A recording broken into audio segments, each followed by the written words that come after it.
Raise your hand if you've ever stood in front of a mirror and thought, I just can't be happy until I lose weight. I can't be confident in myself until my body changes. Well, I just want you to know that you're so not alone. And what if I told you that the truth is you don't have to change your body, your appearance, anything about the way you look in order to feel more confidence and have more self-love? In this video, I'm going to teach you 3 practical strategies to achieve more self-love and confidence without changing your body. And that's very exciting.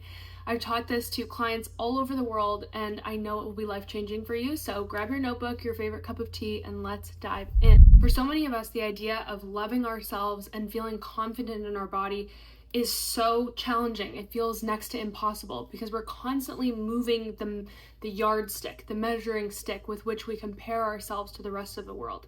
And society has kind of created this problem where we never feel enough because that's what profits beauty standards, the diet culture, weight loss industry, etc. So it's all part of this bigger systemic issue. And the real truth is your body is not the problem. It never has been. The problem is our societal conditioning. And the really good news is we can break free of that and we can actually empower ourselves to feel confident and worthy using these tools that I'm going to describe to you. Because the unfortunate thing is we can spend the rest of our lives changing our body and trying to mold into these clones that frankly I feel like our society wants us to be, because everyone's starting to look the same nowadays.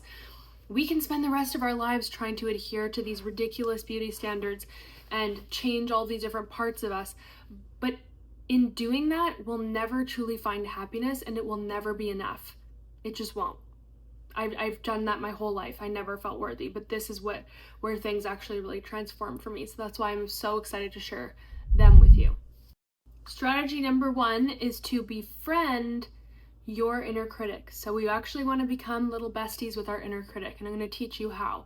So I want you to consider that this part of you, there's a very specific part of you, not all of you, not your identity, one part of you that feels insecure about your body image. And this critical part of you probably has a lot of things to say about the way that you look.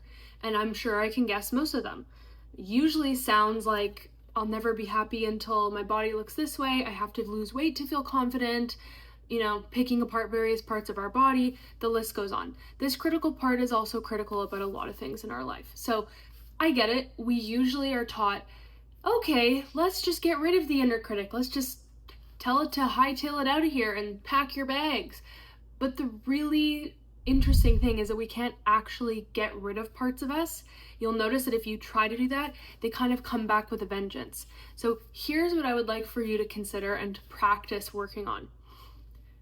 You have a part of you that is critical about your body, and I want you to ask yourself, where might this part of me have learned all of these critical thoughts? So you can pause and consider these questions with me. Where might this part of me have learned these critical thoughts? For some of you, it may be pretty clear, like a parent. Maybe you grew up in a household where there was a lot of criticism and unhealthy body image talk. Perhaps it was in school, perhaps it was a combination of diet culture or society, etc. But usually we can kind of pinpoint where this learning came from.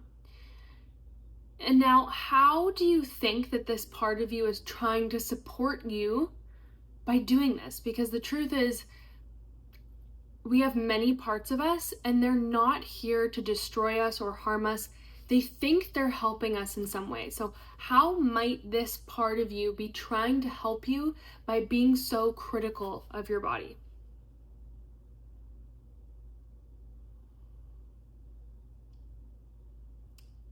So for some of us, this part of us thinks that it's motivating us. It thinks like, if I'm critical, then that means I'm going to help you. I'm going to motivate you to go to the gym or to eat healthier or whatever it is. But in truth, we know that doesn't actually work that well, right? So usually these parts have quite maladaptive strategies, which means that they mean well, but they've just learned this strategy a long time ago and no one stopped to update them that, hey, this isn't working anymore. So my advice to you that I think would be really life-changing is to start developing this awareness that you have a part of you that learned these critical thoughts about your body, through no fault of its own. It's like this little part of you went out in the world and saw everywhere, oh my gosh, diet culture, the weight loss industry, beauty standards, like all this criticism, all this never enoughness. This poor little part of you just absorbed like a sponge and thought, I'm going to be helpful by repeating this to you every day. And so the interesting thing is that if we practice having compassion for this part of us and developing this awareness that, this is a part of me, it's not my identity, I'm not an insecure person, this isn't who I am, it's just a part of me that learned these thoughts, we start to become, we start to lose this enmeshment with this part of us, we start to feel more compassionate with this part of us, and that's how we actually take our power back, is we realize this isn't my fault, a part of me learned this, and actually it can be unlearned. And when we have compassionate relationships with these parts of us, that's what really sets us free. Because fighting against our little parts, our inner critic, is just going to create more dysregulation within us and actually drive up the frequency and the intensity of those negative thoughts. So your homework is to find a little object in your home or go purchase one to represent this little part of you. It could be anything you desire. I want you to practice talking to this part of you, getting to know it. Here is this critical part of me, and just start to gain more understanding and building more of a relationship with this part of you. Strategy number 2 is to nurture your nervous system. So most people don't realize that when your nervous system is stuck in a fight, flight, or freeze response, which is very common in today's world with all of our stress, it's nearly impossible to have self-love and confidence and to tap into those feelings because our nervous system is stuck in a survival-based stressed state. So the two just don't jive together.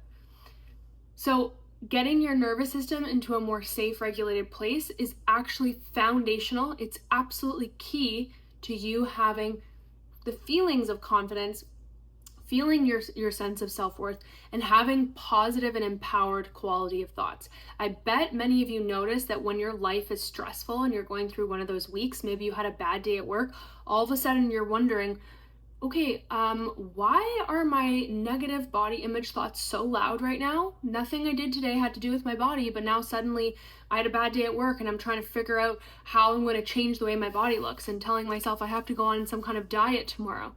Notice the correlation? It's not that there's a problem with your body, it's that your nervous system is stressed, and when it's stressed, it's going to drive up the intensity, the frequency, and the severity of those negative stressed base thoughts. So it's like a nice little hack. You can actually just work on grounding your nervous system, bringing more safety to it, and you will directly correlate that to increasing self-love, confidence, and good feelings about your body. It's the same reason why, like after a meditation or a really good yoga class or a peaceful experience or spending in time in nature, you don't notice the same noise level of those critical thoughts and that part of you that we just learned about is critical. So how do we nurture our nervous system? In a very simple way, we can use practices on a daily basis to give your nervous system an outlet to feel safe, like a little reprieve, so that it gets a break from feeling so stressed all the time. And with practice, that's going to help bring your baseline into this safe social engagement branch of your nervous system. So one that I love the most, which is so simple, is called havening. So you cross your hands at your shoulders like this. You let your hands slide down to your elbows, bring them back up, and you repeat. And it's just like giving yourself a beautiful hug, very symbolic of the goal that we're trying to do here today. And you're bringing more peace and ease into your body. So you can repeat this for 1 to 5 minutes anytime. And I promise you, if you repeat this, you're going to notice that increase in calm, in safety, in confidence within yourself, in clarity, and you're going to turn down the volume on that criticism about your body. You're going to start to feel more confident in exactly who you are without needing to change yourself, which is pretty darn powerful. And if you want more support in regulating your nervous system and learning more in-depth tools, I have a free nervous system toolkit that you can download through the link below. That will be super handy for you. Strategy number 3 is to be a rebel. You have permission to engage the rebel part of you who says, enough is enough, I'm not doing this anymore. So you can take a moment to actually write down, maybe you want to do this for homework or you want to pause the video and do this right now. I want you to actually journal and reflect on what does my life look like and how do I feel when I believe the belief I have to change my body, my weight, in order to be more happy? So when I believe this belief, this limiting belief, how do I feel? What happens in my life? Beautiful. Take some time, write that down. And now I want you to do another exercise of writing down, what would my life be like if I rebelled against that belief and believed that I was worthy exactly as I am, that I was confident exactly as I am? Feel into that. How would that feel? What would life look like? What would be the positive ripple effect of change that you would see in your life? So that's a very powerful writing exercise. Engaging this rebel part of us is really essential because it's the part of us that decides to take our power back and to go, hey, look, I know you do this thing, diet culture, weight loss industry, societal beauty standards, where you want me to feel unworthy and never enough, and you want me to buy all your products and engage in all this crap. And I'm actually done with that. I've done that for most of my life. I'm sick of it. It makes me feel terrible about myself. I'm actually ready to redefine what confidence looks like for me, what my quality of life is going to look like when I'm no longer believing this belief. So engaging this healthy rebel part of you is a beautiful part of breaking free of this and really reclaiming your sense of confidence and self-worth and your freedom. And that was honestly one of the biggest game changers for me in my life, is waking up and deciding enough is enough. I'm not doing this anymore. I'm going to live life on my own terms. Most freeing thing of all. You don't get to tell me that I'm not worthy enough, I'm not pretty enough, I'm not thin enough. Like, you don't get to do that to me anymore. Here's the wall. I'm done. I'm not taking any of this anymore. So encourage you to do that writing exercise, encourage you to engage that rebel part of you and ask yourself, what would life look like if I finally rebelled against all these limiting beliefs and finally decided to take my power back? What would I be doing? What would I be getting up to? Incredibly powerful exercise. Let me know which one of these tips was most useful for you in the comments below. Oh, I'm so excited for you to take your power back and break free of this and live with so much more confidence and self-worth. And just live life on your own terms. That's what we're really here to do. You don't have to suffer anymore. You absolutely can take your power back. I've never felt more confident or free. Haven't had to focus on changing my body in any way. I just focused on really changing what's going on in here and taking my power back. And it's so empowering because I spent the first 30 years of my life trying to change my body to feel better and never feeling enough and finally just getting stuck in this really painful place. And when I finally decided I'm not going to do this anymore, I'm going to use these 3 strategies that I just taught you today, truly life has felt like a miracle in a lot of ways. So I'm very excited for you. Remember, if that you need more support with your nervous system, there's a free nervous system toolkit you can download in the link below. And I will see you again next week. Thanks so much for being here, and maybe share this with someone who you think could benefit from it. Together we are so much stronger.